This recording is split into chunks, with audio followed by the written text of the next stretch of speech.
Hello, everybody. Welcome back to Nemesis with this new episode of our talk show on the metaverse. I'm Amelia Tomasicchio, CEO and co-founder at Cryptonomist, and today we interview Giovanni Motta. Hello, Giovanni. Hello, bye. Can you tell us more about how did you start with the NFTs, when, and how did it happen? If I remember well, on January 1, 2020, I entered in my new remodeled workshop to make art exclusively. And being that I am a physical artist, I was focused on how to organize my work as a painter, a sculptor, in order to be able to sustain my business activity. I was painting and continuing to develop new 3D models of my character design Johnny Boy to produce a limited edition of sculptures made with a 3D printer. I have been working with for about 10 years. In these 10 years, I made many animations using Cinema 4D and Maya, which are digital animation software that I am familiar with. And in March of 2020, I read an article about crypto art and NFTs, and a friend told me there was a couple of artists, now my friends, the Akatao, who were very expert on these topics. So I contacted them, and they helped me to understand this argument better and gave me a lot of advices. Then I studied a lot of my own and prepared my presentation to enter on Super Rare. It was a new world for me in terms of technology, but not in terms of technical realization, because I had been making digital work for many years. In October 2020, I joined on Super Rare and published my first NFTs, and sold my first NFT, if I remember well, on January 1, 2021. Then I started to learn about and use Twitter to make myself known, and many collectors become interested in my work and bought them. I participate in many initiatives, group exhibition and events, such as the Venice Biennale, Rome Video City, and the first exhibition in Milan and in Lugano.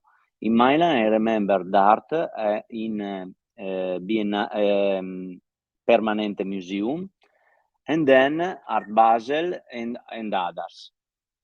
And then I made the first NFT manga in the history of Italian crypto art, entitled Metaborg: Fight to Survive. This is the sum up. I will ask you to tell us more about Metaborg after. Yes. In the meantime, can you tell us what are the main projects you are working on right now? I'm working on several projects with a small team of collaborators who help me to organize work all the things to need to be done. And I continue to paint for my Chinese art gallery in Shanghai, with whom I organize a new exhibition for the end of this year. I continue to work on manga for the publication of the second issue of manga that will come out soon. But my concentration now is on a project that I will present in May at the W1 Curatis in London. It is an immersive experience that will allow me to present my artistic research in an international setting. And I finally have the opportunity to work on an immersive digital project, which is something I have been thinking about for a long time.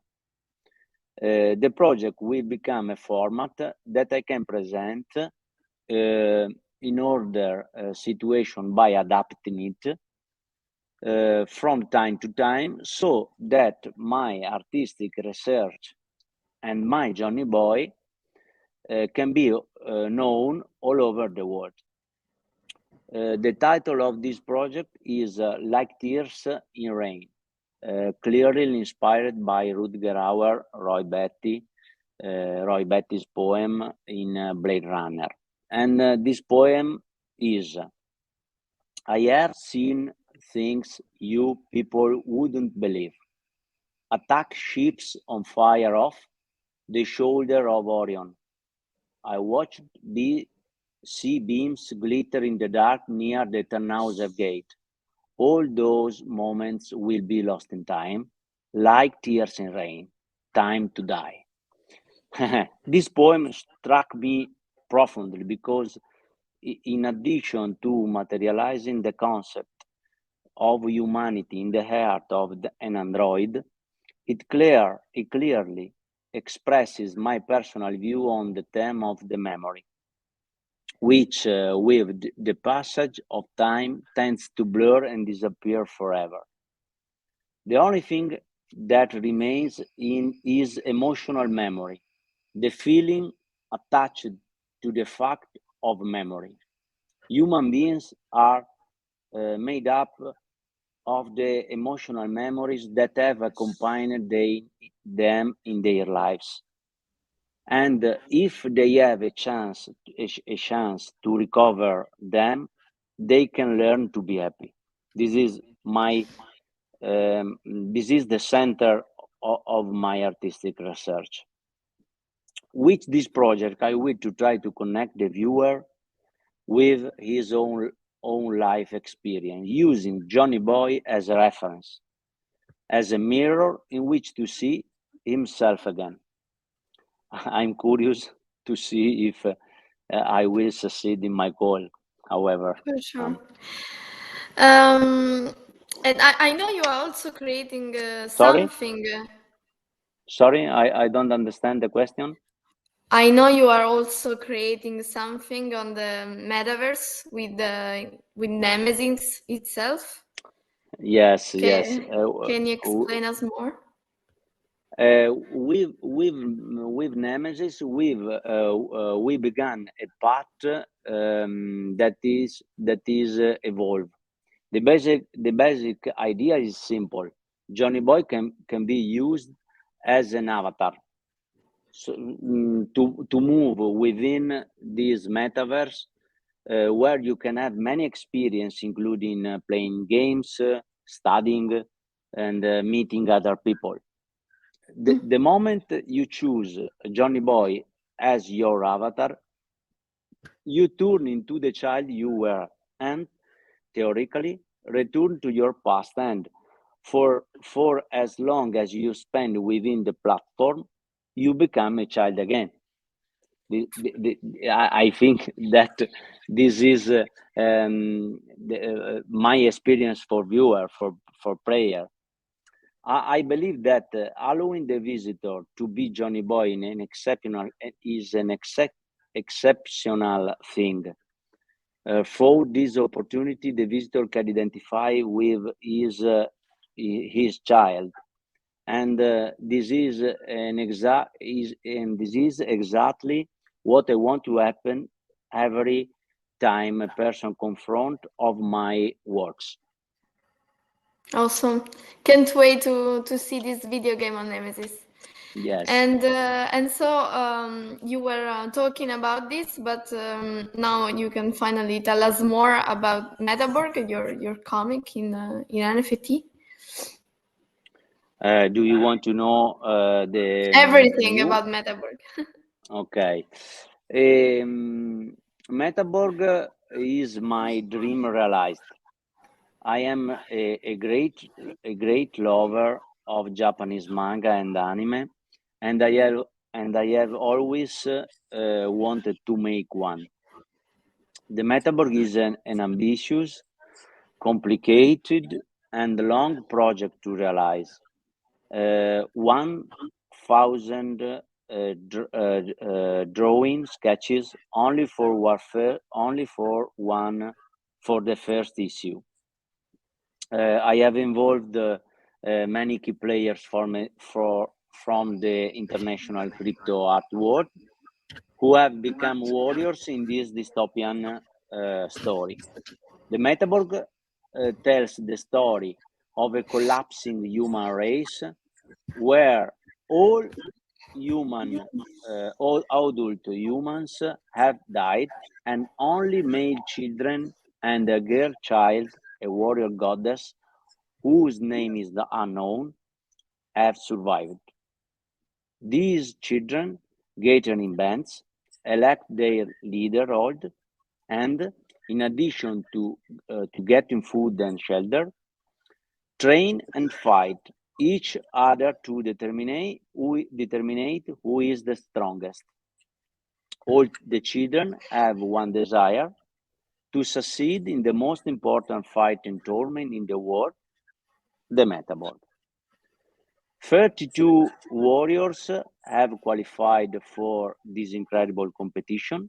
Johnny Boy is the main character, who from a small town, Innocent Land, meeting after meeting, qualified to enter the tournament and challenge the world's strongest warriors. With the next issue, the second, the first phase of the tournament begins. Johnny Boy will fight 33, and there will be many twists and turns. The 33 is a famous collector. This is a spoiler. It is a story of Metaborg is a story of struggle, blood, and passion. Metaborg is my way to describing modern society, the world of tomorrow. It is my vision of how things could go. Humanity is now completely corrupted, and by dynamics related to material wealth and extreme individualism. Nature will rebel and find a way to eliminate humans who are parasites that are destroying everything. This is my dystopian vision for this manga, but this is the future that I preview. When it will come out, this new issue, the new drop? When is it? I don't know with the right date, but I think in March. Okay. Forse. Maybe. In March 2023. Yeah, of course. Okay. Okay, Giovanni, thanks a lot for your time and for this interview, and good luck with Metaborg and the video game on Nemesis. Thank you so much for your time. Thank you, Malia. Bye bye. Bye all.